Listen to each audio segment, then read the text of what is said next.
Hi friends, welcome to my channel. Friends, ಇವತ್ತಿನ ವಿಡಿಯೋದಲ್ಲಿ ಏನಪ್ಪ ಅಂದರೆ ನನ್ನ ಕಂಪ್ಯೂಟರ್ ಮಿಷಿನ್ ಬಗ್ಗೆ ತುಂಬ ಜನ ಕೇಳ್ತಿದ್ರಿ.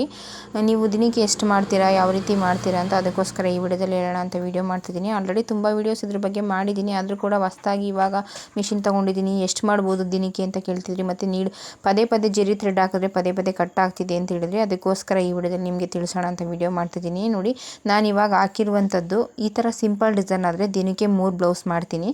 ಈ ರೀತಿ ಸಿಂಪಲ್ ನೆಕ್ ಆದರೆ ನಾನು ದಿನಕ್ಕೆ 3 ಬ್ಲೌಸ್ನ ಮಾಡ್ತೀನಿ. ಅದು ನಾನು ಯಾವ ರೀತಿ ಆನ್ ಮಾಡ್ತೀನಿ, ಬೆಳಗ್ಗೆನೇ 10 ಗಂಟೆಗೆ ಆನ್ ಮಾಡ್ತೀವಿ, 9 ಗಂಟೆಗೆ ಆನ್ ಮಾಡ್ತೀವಿ, ಅದ್ರ ಮೇಲೆ ಡಿಪೆಂಡ್ ಆಗಿರುತ್ತೆ. ನಾನು ಮನೆಯೇ ಆಗಿರೋದ್ರಿಂದ ನಾನು ಎದ್ದ ತಕ್ಷಣ ಒಂದು 7 ಗಂಟೆ 7:30ಗೆ ಆನ್ ಮಾಡಿ ಬಿಟ್ಬಿಡ್ತೀನಿ. ಅದ್ರ ಪಾಡ್ಗದು ಕೆಲಸ ಮಾಡುತ್ತೆ.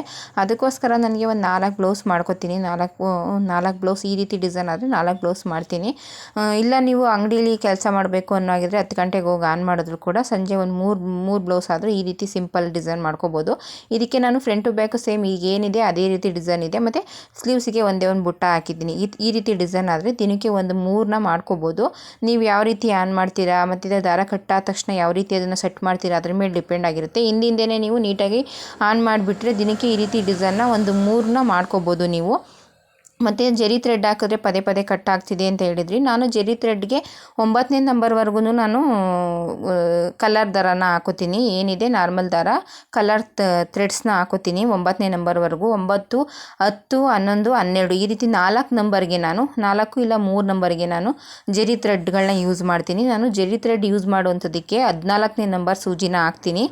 ಮಾಮೂಲಿ ಬೇರೆ ಇದಕ್ಕೆಲ್ಲ ನಾನು 11ನೇ ನಂಬರ್ ಸೂಜಿನ ಹಾಕೋತೀನಿ. 14ನೇ ನಂಬರ್ ಸೂಜಿನ ನಾನು ಜೆರಿ ಥ್ರೆಡ್ ಏನು ಬಳಸ್ತೀನಿ ಅದಕ್ಕೆ ಮಾತ್ರ ಜೆರಿ ಥ್ರೆಡ್ನ 14ನೇ ನಂಬರ್ ಸೂಜಿನ ಹಾಕೋತೀನಿ. ಜೆರಿ ಥ್ರೆಡ್ ಯಾವ ನೀಡಲಲ್ಲಿ ನಾನು ಹಾಕ್ತೀನಿ ಅದಕ್ಕೆ ಮಾತ್ರ ನಾನು 14ನೇ ನಂಬರ್ ಸೂಜಿನ ಬಳಸ್ತೀನಿ. ನೀವು ಅದೇ ರೀತಿ ಬಳಸೋದ್ರಿಂದ ಪದೇ ಪದೇ ದಾರ ಕಟ್ಟಾಗಲ್ಲ. ಮತ್ತು ಇನ್ನೊಂದು ಜೆರಿ ಥ್ರೆಡ್ ಕೂಡ ಕ್ವಾಲಿಟಿ ಥ್ರೆಡ್ನ ಹಾಕಬೇಕಾಗತ್ತೆ. ನೀವು ಕ್ವಾಲಿಟಿ ಇಲ್ಲ ಅನ್ನೋ ಆಗಿದ್ದರೆ ಆ ರೀತಿ ಒಂದೊಂದು ಸಲ ಆಗುತ್ತೆ ಒಂದೊಂದು ಜೆರಿ ಥ್ರೆಡ್ಡು. ನಾನು ಆದಷ್ಟು ಕಿರಣ್ ಜೆರಿ ಥ್ರೆಡ್ನೇ ತಂದು ಹಾಕ್ತೀನಿ. ನನಗೆ ಯಾವುದೇ ರೀತಿ ಕಂಪ್ಲೇಂಟ್ ಆಗಲ್ಲ. ಕೆಲವೊಂದು ಸಲ ಆ ರೀತಿಯೆಲ್ಲ ಆದಾಗ ನೋಡ್ಕೋಬೇಕಾಗತ್ತೆ. ಸರಿಯಾಗಿ ಹಾಕಿದ್ದೀವ ನಾವು, ಎಲ್ಲ ಕಡೆ ಸರಿಯಾಗಿ ಸೂಜಿ ದಾರ ಬಂದಿದೆಯಾ, ಎಲ್ಲ ಕಡೆ ನೀಟಾಗಿ ಪೋಣಿಸಿದ್ದೀವ ಅನ್ನೋದನ್ನೆಲ್ಲ ನೋಡ್ಕೋಬೇಕು. ಕೆಲವೊಂದು ಪಾರ್ಟಲ್ಲಿ ಕಳ್ಕೊಂಡ್ಬಿಟ್ಟಾಗ ಆ ರೀತಿ ಪದೇ ಪದೇ ಕಟ್ಟಾಗ್ತಿರುತ್ತೆ. ನಾವು ಸುಮ್ಮನೆ ಥ್ರೆಡ್ಡೇ ಸರಿ ಇಲ್ಲ ಅಂತ ಅಂದ್ಕೊಂಡ್ಬಿಟ್ಟಿರ್ತೀವಿ. ಆ ರೀತಿಯೆಲ್ಲ ಆಗುತ್ತೆ ವಸ್ತ್ರದಲ್ಲಿ. ನನಗೆ ಯಾರೋ ಒಬ್ಬರು ಇವಾಗ ಹೊಸ್ದಾಗಿ ಮಿಷಿನ್ ತೊಗೊಂಡಿದ್ದೀವಿ, ಅದಕ್ಕೋಸ್ಕರ ನಮಗೂ ಹೆಲ್ಪ್ ಆಗುತ್ತೆ, ನೀವು ವಿಡಿಯೋದಲ್ಲಿ ಹೇಳ್ಕೊಟ್ರಿ ಅಂತ ಹೇಳಿದ್ರು. ಅದಕ್ಕೋಸ್ಕರ ಈ ವಿಡಿಯೋದಲ್ಲಿ ಹೇಳ್ತಿದ್ದೀನಿ. ಮತ್ತು ನೀವು ಯಾವ ರೀತಿ ತೊಗೋತೀರಾ ಅಮೌಂಟ್ ಎಲ್ಲ ಅಂತ ಕೇಳ್ತಿದ್ರಿ. ನಾನು ಡಿಸೈನ್ ಮೇಲೆ ತೊಗೋತೀನಿ. ಇವಾಗ ಟೈಮಿಂಗ್ಸು ಕೆಲವೊಂದು ಟೈಮಿಂಗ್ಸ್ ನೋಡಿ ತೊಗೋತೀನಿ. ಕೆಲವೊಂದು ಡಿಸೈನ್ ಯಾವ ರೀತಿ ಕಾಣಿಸುತ್ತೆ ಅದ್ರ ಮೇಲೂ ಕೂಡ ಡಿಪೆಂಡ್ ಆಗಿ ತೊಗೋತೀನಿ ನಾನು. ಕೆಲವೊಂದು ತುಂಬ ಸಿಂಪಲ್ ಡಿಸೈನ್ ಆದರೂ ಕೂಡ ಟೈಮಿಂಗ್ಸು ಜಾಸ್ತಿ ಇರುತ್ತೆ. ಕೆಲವೊಂದು ಗ್ರ್ಯಾಂಡ್ ಡಿಸೈನ್ ಆದರೂ ಕೂಡ ಟೈಮಿಂಗ್ಸ್ ಕಡಿಮೆ ಇರುತ್ತೆ. ಅದನ್ನೆಲ್ಲ ನೋಡಿಕೊಂಡು ಒಂದಿಷ್ಟು ಡಿಸೈನ್ಗೆ ಇಷ್ಟು ಅಮೌಂಟ್ ಅಂತಲೇ ತೊಗೋತೀನಿ. ನೋಡಿ, ಇವಾಗ ನಾನು ಮಾಡ್ತಿದ್ದೀನಲ್ಲ ಈ ಡಿಸೈನು ನನಗೆ ಬೆಳಗ್ಗೆಯಿಂದ ಸಂಜೆವರೆಗೂ ಇದು ಒಂದೇ ಆಯಿತು. ಫ್ರಂಟು ಬ್ಯಾಕು ಸ್ಲೀವ್ಸ್ 2 ಸ್ಲೀವ್ಸ್ಗೂ ಕೂಡ ಇದು ಒಂದೇ, ಬೆಳಗ್ಗೆಯಿಂದ ಸಂಜೆವರೆಗೂ ಇದೊಂದೇ ನಾನು ಮಾಡೋಕ್ಕಾಗಿರೋವಂಥದ್ದು. ಏಕೆಂದರೆ ಕೆಲವೊಂದು ತುಂಬ ನಿಧಾನವಾಗಿ ಹೊಡೆಯುತ್ತೆ, ತುಂಬ ಟೈಮ್ ತಗೊಳುತ್ತೆ. ಕೆಲವೊಂದು ತುಂಬ ಗ್ರ್ಯಾಂಡಾಗಿದ್ರೂ ಕೂಡ ಕೆಲವೊಂದು ತುಂಬ ಗ್ರ್ಯಾಂಡಾಗಿ ಕಂಡ್ರೂ ಕೂಡ ಬೇಗ ಆಗಿಬಿಡುತ್ತೆ. 1 ಅವರ್ ಆದರೆ ಸಾಕಾಗುತ್ತೆ. ಈ ಸ್ಲೀವ್ಸಿಗೆ ನನಗೆ 2.5 ಗಂಟೆ ಇದೆ. ಇದು ಒಂದೊಂದು ಸ್ಲೀವ್ಸೇ 2.5 ಗಂಟೆ ಇದೆ. ಈ ರೀತಿ ಒಂದೊಂದಕ್ಕೆ ಒಂದೊಂದು ರೀತಿ ಟೈಮಿಂಗ್ಸ್ ಇರುತ್ತೆ. ಅದನ್ನು ನೋಡಿ ತೊಗೋತೀನಿ. ಕೆಲವೊಂದು ಸಲ ರೆಗ್ಯುಲರ್ ಕಸ್ಟಮರು ಮತ್ತು ಜಾಸ್ತಿ ಬಟ್ಟೆಗಳನ್ನ ತಂದು ಕೊಟ್ಟಾಗ ಒಂದು 50-100 ಕಡಿಮೆ ಮಾಡ್ಕೊಂಡು ಇಸ್ಕೊತೀನಿ. ನನ್ನ ಕಸ್ಟಮರ್ ಮೇಲೆ ಡಿಪೆಂಡ್ ಆಗಿ, ಈಗ ಯಾವ ರೀತಿ ಕಸ್ಟಮರ್ ಇರ್ತಾರೆ, ಆ ಕಸ್ಟಮರ್ ರೆಗ್ಯುಲರ್ ಕಸ್ಟಮರಾ ಮತ್ತು ಅವರು ಇಂತಿಷ್ಟೇ ಬಟ್ಟೆನೇ ಅಂತ ಕೊಟ್ಟಿರ್ತಾರೆ. ಕೆಲವೊಬ್ಬರು ಒಂದು 5-6 ಕೊಟ್ಟಾಗ ಕೆಲವೊಂದು ಸಲ ನಾವು ಕಡಿಮೆ ಅಮೌಂಟಿಗೆ, ಅಂದರೆ ಪೂರ ಕಡಿಮೆ ಅಮೌಂಟಿಗೆ ಅಂತ ಏನಿಲ್ಲ, ಒಂದು ಎಲ್ಲರಿಗೂ ತೊಗೊಳೋದಕ್ಕಿಂತ ಒಂದು 50 ರೂಪಾಯಿ ಕಡಿಮೆ ಅಮೌಂಟ್ನ ತೊಗೋತೀನಿ.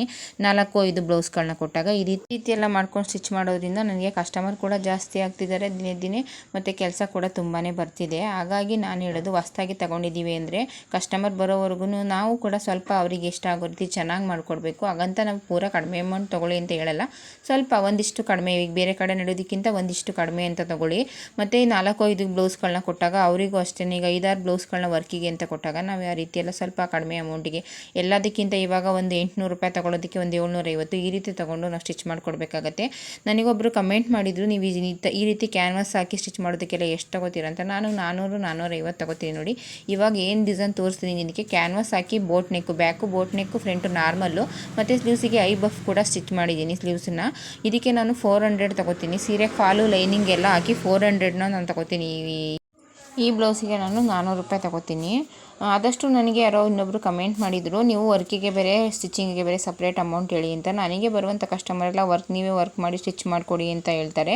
ನನ್ನ ಹತ್ರ ಜಾಸ್ತಿ ವರ್ಕ್ಗೆ ಅಂತ ಯಾರು ಬಂದು ಬರೀ ವರ್ಕ್ನ ಮಾಡಿಸ್ಕೊಳ್ಳೋದಿಲ್ಲ, ಸ್ಟಿಚಿಂಗು ಕೂಡ ನನ್ನ ಹತ್ರನೇ ಕೊಡೋದ್ರಿಂದ ನಾನು ಆದಷ್ಟು ಸಿಂಪಲ್ಲಾಗಿ ನನಗೆ ಯಾವ ರೀತಿ ಇಷ್ಟ ಆಗುತ್ತೆ ಆ ರೀತಿ ವರ್ಕ್ ಮಾಡಿ ಸ್ಟಿಚ್ ಮಾಡಿಕೊಡೋದಕ್ಕೆ 700ರಿಂದ 750 ಸ್ಟಾರ್ಟಿಂಗ್ ಪ್ರೈಸ್ ಅಂತ ನಾನು ತೊಗೊಳೋದು, ಅಷ್ಟು ಅಮೌಂಟ್ ತೊಗೋತೀನಿ ನಾನು. ವರ್ಕು, ಸೀರೆ ಫಾಲು, ಲೈನಿಂಗು, ಸ್ಟಿಚಿಂಗ್ ಎಲ್ಲ ಸೇರಿಸಿ. ಇದಕ್ಕೆ ನೋಡಿ ನಾನು ಈ ಬ್ಲೌಸಿಗೆ ನಾನು 750 ರೂಪಾಯಿ ಅಮೌಂಟ್ ಹೇಳಿದೆ, ವರ್ಕಿಂದ ಸ್ಟಿಚಿಂಗಿಂದೆಲ್ಲ ಸೇರಿಸಿ. ಆ ಕಸ್ಟಮರ್ ನನಗೆ 700 ರೂಪಾಯಿ ಅಮೌಂಟ್ನ ಕೊಟ್ಟರು. ಈ ರೀತಿ ಎಲ್ಲ ಇರುತ್ತೆ, ಕೆಲವೊಂದು ಅಡ್ಜಸ್ಟ್ ಮಾಡ್ಕೊಳ್ಬೇಕಾಗತ್ತೆ. ಯಾರೆಲ್ಲ ವೀಡಿಯೋ ನೋಡ್ತಿದ್ರೆ ವಿಡಿಯೋ ಇಷ್ಟ ಆಗಿದ್ರೆ ಲೈಕ್ ಮಾಡಿ, ಶೇರ್ ಮಾಡಿ. ಈ ಡಿಸೈನ್ಸ್ ಎಲ್ಲ ಇಷ್ಟ ಆಗಿದ್ರೆ ದಯವಿಟ್ಟು ಲೈಕ್ ಮಾಡಿ. ಹೀಗೆ ಸಪೋರ್ಟ್ ಮಾಡ್ತೀನಿ, ವೀಡಿಯೋಸ್ ಮಾಡಾಕೋ ಪ್ರಯತ್ನ ನಾನು ಕೂಡ ಮಾಡ್ತೀನಿ.